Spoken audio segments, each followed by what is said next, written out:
The question is simple. Who is the most broken Batman? Not strongest, not most iconic, not even the best detective, but the most catastrophically, irreparably overpowered.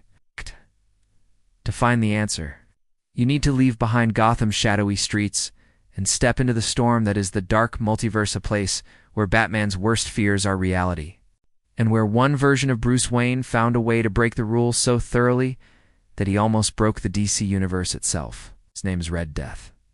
Before you get confused, yes, he's technically Batman, but not any Batman you know.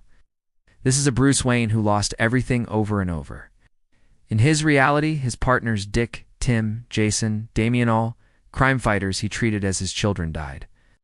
And with every loss, the Batman from Earth-52 grew colder and more relentless. In time, his obsession with crime became almost pathological, and he was left believing that Gotham could never be truly safe unless he could move faster than crime, itself fast enough to prevent tragedy before it struck. So, naturally, he looks to the one person in his world who could offer him speed. Barry Allen. It's a Flash. If this sounds like it's spiraling out of control, that's because it is, catastrophically. Batman, believing he'd exhausted every other option, confronts Barry. But it isn't a request. It's a demand.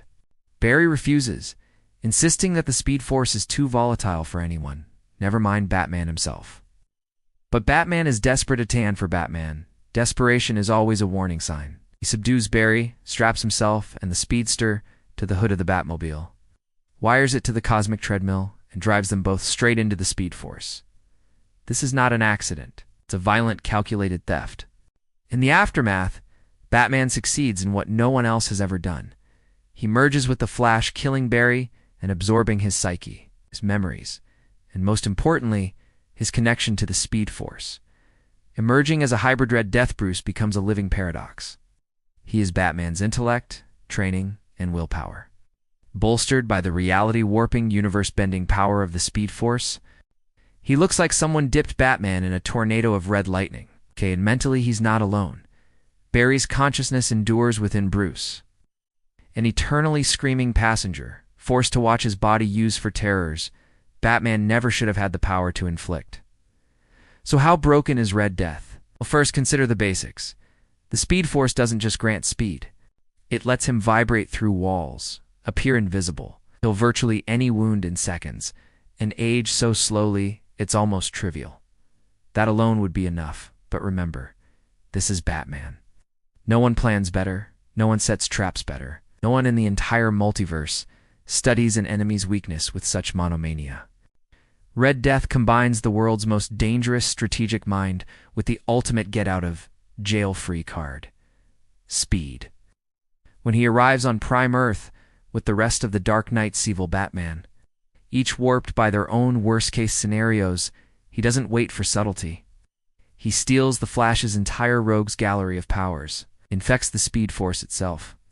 Tainting all who touch it with the decay of his world, the death in Red Death is literal. His speedster enemies begin to rapidly age, disintegrating as their own life force is sucked away every time they try to use their powers. He does this while maintaining Bruce's legendary detective instincts. At one point, he incapacitates entire Justice League teams before they can so much as blink. He outruns Superman, yes, Superman, and disables the Batcave's anti-Justice League contingencies. Remember those? Batman once made backup plans to neutralize every single hero in the DC Universe. Now he can execute those plans at the speed of thought. There's no time to counterattack, no hope for evasion. But there's a deeper problem. In comics, broken usually refers to a character whose very existence bends the story's balance. Red Death is so overpowered because he turns everyone else's advantages against them. No one can out-prepare him, out-fight him, or even outrun him. He is so efficient at ending threats that his world collapses under the weight of his solutions. Gotham becomes a graveyard, protected by a man so fast and so ruthless that hope itself is extinguished. It doesn't last forever. Of course, cosmic-level threats rarely do in comics. The multiverse fights back. Red Death is ultimately unmade by both inner guilt and the clash of Barry Allen's undying goodness against Bruce's ever-tightening control. But for a time, Red Death was every pen and paper game master's worst nightmare. The character who breaks the story simply by showing up.